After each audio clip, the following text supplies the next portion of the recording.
दोस्तों, खान सर को कौन नहीं जानता। खान सर किसी परिचय के मोहताज नहीं हैं।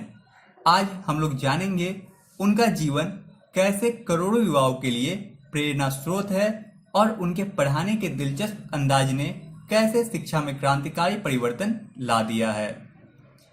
इससे पहले कि हम आगे बढ़े, हम उनके जीवन में आने वाले उतार चढ़ाव के बारे में समझ लेते हैं। खान सर का जन्म 1993 में उत्तर प्रदेश के गोरखपुर में हुआ। इनकी शुरुआती पढ़ाई गांव के स्कूल में ही हुई। 12वीं कक्षा तक खान सर की पढ़ाई गोरखपुर में ही हुई। इसके बाद उन्होंने बीएससी के लिए इलाहाबाद यूनिवर्सिटी में नामांकन कराया। 12वीं के दौरान ही खान सर ने AIEEE की तैयारी की थी, परंतु AIEEE एग्जाम के दिन खान सर सोते रह गए थे, क्योंकि खान सर ने एग्जाम के एक रात पहले देर रात जागकर पढ़ाई की थी। इस कारण वह एग्जाम के दिन सोते ही रह गए थे। शुरू में खान सर को पढ़ाई में कोई खास रुचि नहीं थी, परंतु खान सर को नई नई चीज़ों के बारे में जानने और समझने का शौक हमेशा से रहा है। उन्हें किसी खास फील्ड में रुचि नहीं थी, परंतु वे जिस भी चीज़ के बारे में जानना चाहते उससे पूरी गहराई के साथ अध्ययन करते। इसका पता आप उनके पढ़ाने के अंदाज से लगा सकते हैं। अपने कॉलेज के दिनों में खान सर स्टूडेंट यूनियन में बहुत ही एक्टिव थे। कॉलेज के फाइनल ईयर के दौरान वह अपने यूनिवर्सिटी के स्टूडेंट यूनियन लीडर भी थे। इस दौरान उन्हें कई बार जेल भी जाना पड़ा। खान सर का जन्म उत्तर प्रदेश में हुआ, परंतु उनका ननिहाल बिहार में है।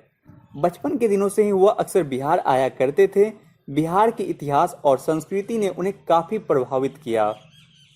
खान सर कहते हैं कि बिहार की मिट्टी में कुछ तो ऐसी बात है कि जिस कारण यहाँ आर्यभट्ट, चाणक्य और चंद्रगुप्त की तरह हजारों महान लोग पैदा हुए हैं। खान सर को इस बात का बेहद दुख है कि बिहार की महान भूमि ने अपना इतिहास गौरवशाली होने के बावजूद वर्तमान बिहार अपना सम्मान खो चुका है। वे हमेशा पटना में स्थित अपने कोचिंग सेंटर के बच्चों से कहते हैं कि हम सबको मिलकर पुराना मगध बनाना है, बिहार को उसका खोया हुआ सम्मान वापस दिलाना है। खान सर भारतीयता में बिलीव करते हैं। वह सभी धर्मों के त्योहारों को सम्मान पूर्वक समान रूप से मनाते हैं। वह ईद, दिवाली, रक्षाबंधन, क्रिसमस सभी तरह के त्यौहार बड़े ही उत्साह के साथ मनाते हैं। दोस्तों, 2019 के मकर संक्रांति में खान सर ने दही चूड़ा भोज का आयोजन किया था। दिव्यांग बच्चों को खुद के हाथ से खिचड़ी खिलाई थी। इसके बाद उनके पास धमकी भरे कॉल आने लगे। जब 2019 में खान सर ने सरस्वती पूजा का त्यौहार बड़े ही धूमधाम से मनाया, तो उन्हें फोन पर धमकी मिलने लगी कि अब उन्हें पटना छोड़कर जाना होगा। 11 मई 2019 को सुबह 9:15 पर खान सर के कोचिंग में हमला हो गया।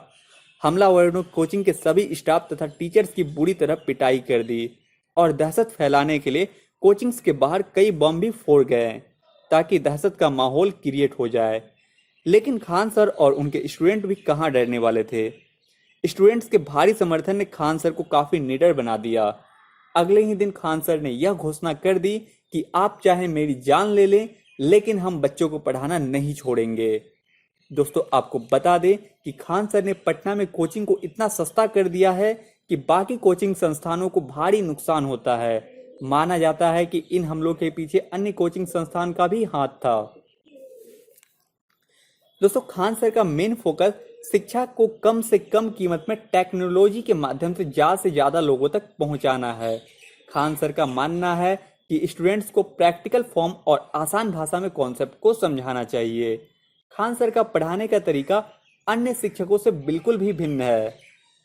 खान सर स्टूडेंट को लर्न विथ एंटरटेन के कॉन्सेप्ट के साथ पढ़ाते हैं, जिससे उनके स्टूडेंट्स को पढ़ाई कभी भी बोरिंग नहीं लगती। दोस्तों, खान सर की जन्मभूमि उत्तर प्रदेश रही है, लेकिन उनकी कर्मभूमि बिहार है। बचपन के दिनों से ही बिहार आने जाने के दौरान और बिहार की गौरवशाली इतिहास का अध्ययन करने के बाद उनका बिहार के प्रति लगाव काफ़ी बढ़ गया। उनका कहना है कि बिहार को पूरे भारतवर्ष में गौरवशाली इतिहास रहा है, परंतु आज के दौर में बिहार अपना सम्मान खो चुका है। इस सम्मान को वापस दिलाने के लिए इस सम्मान को दोबारा वापस लाने की आवश्यकता है, जो कि शिक्षा के माध्यम से ही संभव हो सकता है। उनका कहना है कि बिहार को वापस पुराने मगध जितना समृद्ध बनाना है। दोस्तों, आपको बता दें कि मगध प्राचीन भारत की सबसे शिक्षित, शक्तिशाली व संपन्न साम्राज्य था, जिसका क्षेत्र ज्यादातर वर्तमान बिहार के इलाकों में ही फैला था। साथियों, आपको बता दें, खान सर जब शुरुआत में पटना गए थे, तब वो फ्लैट रेंट पर लेने गए तो वहां के मकान मालिक ने कहा, आप मुस्लिम हैं, इसलिए हम यह फ्लैट आपको रेंट पर नहीं दे सकते। फिर खान सर ने दूसरा फ्लैट ढूंढा तो वहां के मकान मालिक ने पूछा, कहीं आप हिंदू तो नहीं, क्योंकि हम हिंदुओं को नहीं रखते। काफी ढूंढने के बाद उन्हें एक ऐसा फ्लैट मिला जहां के मकान मालिक को हिंदू मुस्लिम होने से कोई फर्क नहीं पड़ता था। तब जाकर फाइनली खान सर को एक फ्लैट मिला।